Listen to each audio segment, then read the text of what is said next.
began with blundering efforts to do good. Efforts to do good is tautological.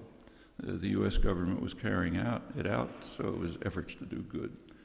Blundering, it didn't work.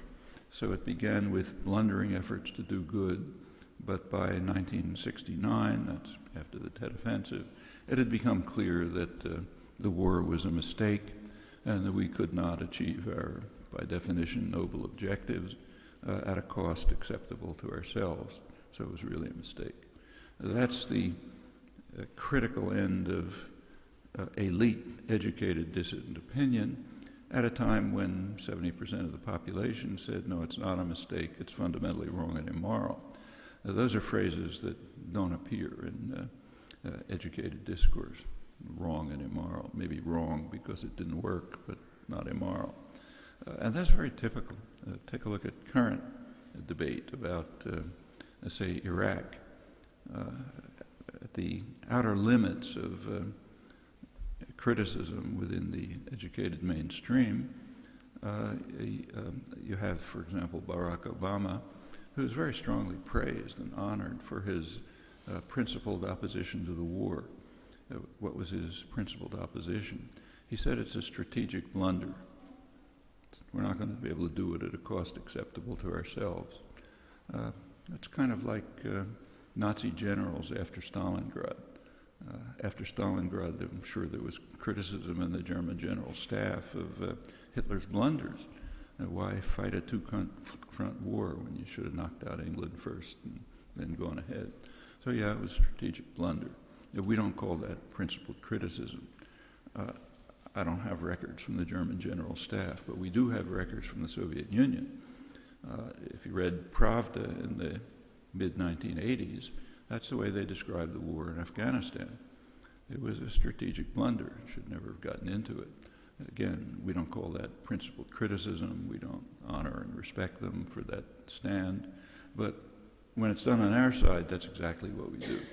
Well, could go on and on about this, but this is the task of the intellectuals, overwhelmingly, and the task that they fulfill. Focus on the crimes of enemies, the fate of the dissidents in Eastern Europe, suppress totally your own crimes, even if they're incomparably worse, as they were in the same years in Latin America, for example. Case after case is like this, and ensure that uncomfortable information doesn't bother the general public. So take, say, Holland right now. As you know, I'm sure a couple of days ago, a trial ended in The Hague, the trial of Charles Taylor for terrible crimes in Sierra Leone. The case was narrower than what the prosecutors wanted.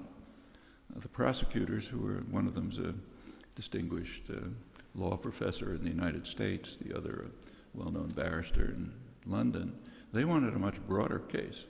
They had collected, they claim, massive evidence to implicate Gaddafi in the crime. He'd been massively funding Taylor, participating, sending arms. So they wanted to broaden the case to include Gaddafi. Well, the U.S. and Britain blocked it. And the International Criminal Court, of course, takes orders from the masters. So they narrowed the case, and no mention of Gaddafi. And I don't read the Dutch press, but you can tell me how much reporting there was about this. I'll be willing to make a wager. That's happening right at this minute, and it's the normal pattern. The wrong kind of story must be marginalized and kept from the eyes of the public, and meanwhile we focus on the terrible crimes of others, like Charles Taylor in Sierra Leone. I mean, it's pretty obvious why they wanted to cut Gaddafi out. He was a loyal friend and ally, so you don't want to implicate him. Well, now the story's changed, so we talk about what we can do about this monster. That's, again, perfectly normal. To take just one last case, in the 1970s, Saddam Hussein was an enemy. That changed in the early 80s. In fact, in 1982, the Reagan administration decided that they wanted to provide arms to Iraq, to assist in their invasion of Iran. Well, there's a little impediment. There's an institution called the List of Terrorist States, and Iraq was on the list of terrorist states. So the government had to remove Saddam from the list of terrorist states, and since there was a gap, they had to put somebody in, so they put Cuba in honor of the fact that Cuba had been the victim of really massive terrorism in the preceding several years, shooting down an airliner, killing 75 people, blowing up embassies, all sorts of crimes. So they were put in on the terrorist list to replace Saddam, who came out. The next year, 1983, we had Donald Rumsfeld going to Baghdad, shaking hands with his friend Saddam, entering into arms and other deals. This continued right through the 1980s. U.S. support for Iraq was so strong that Iraq was given a kind of a gift that no other country has except Israel. They were permitted to attack a U.S. ship and kill a couple of dozen sailors and get away with it nothing but a weak apology. Nobody can do that except for Israel, which did it in 1967. But that shows real love. The U.S. essentially entered the war. The U.S. also denied Saddam's atrocities. That's the Halabja massacre, the Al-Anfal massacres that occurred, everything denied. In fact, the administration even intervened in Congress to prevent them from issuing a declaration of censure for these huge atrocities, the worst ones of Saddam's rule. And finally, the U.S. entered the war directly, and Iran capitulated. They couldn't face U.S. participation in the war. Love for Saddam continued after the war. In 1989, so that's a year after the war ended, the president was now President Bush, the first President Bush. He invited Iraqi nuclear engineers to the United States for advanced weapons training in nuclear weapons manufacture. That's 1989.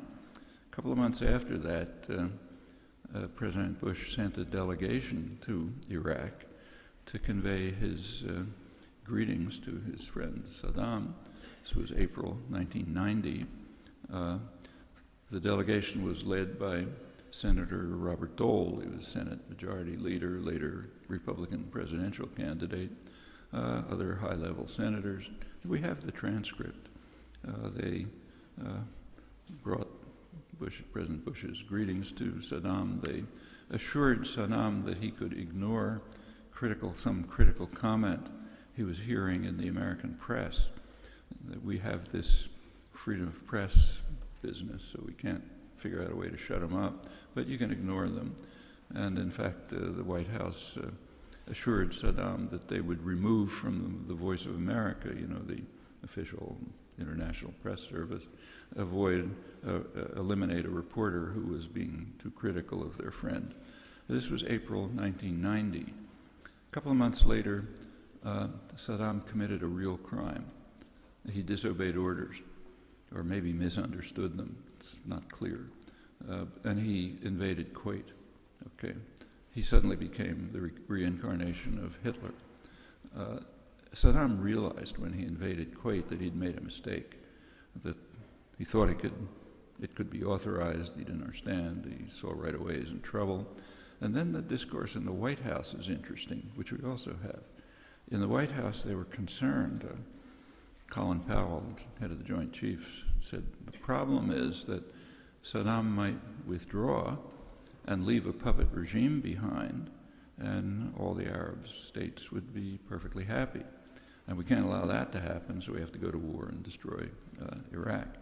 Well, if Saddam had been allowed to do that, he would have duplicated almost exactly what the U.S. had done a couple of months earlier, namely invaded Panama in order to kidnap thug who had also disobeyed orders, brought him to Florida, where he was tried for crimes that he committed while he was on the CIA payroll, installed a puppet government.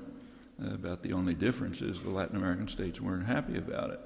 They threw Panama out of the coalition of democratic states and so on. The deaths were also a little different.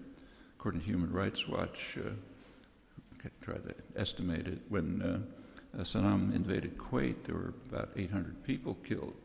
According to Panamanian human rights groups, when the U.S. invaded Panama, there were about 3,000 killed. Now, we don't look at casualties that we cause. That's another thing that's off the record. So there's no Western confirmation of these calculations, but they could very well be right. American forces were bombing apartment houses and poor neighborhoods and so on. Well, that's not exactly the story the way it reaches us. It's only the story the way it happened all the way through.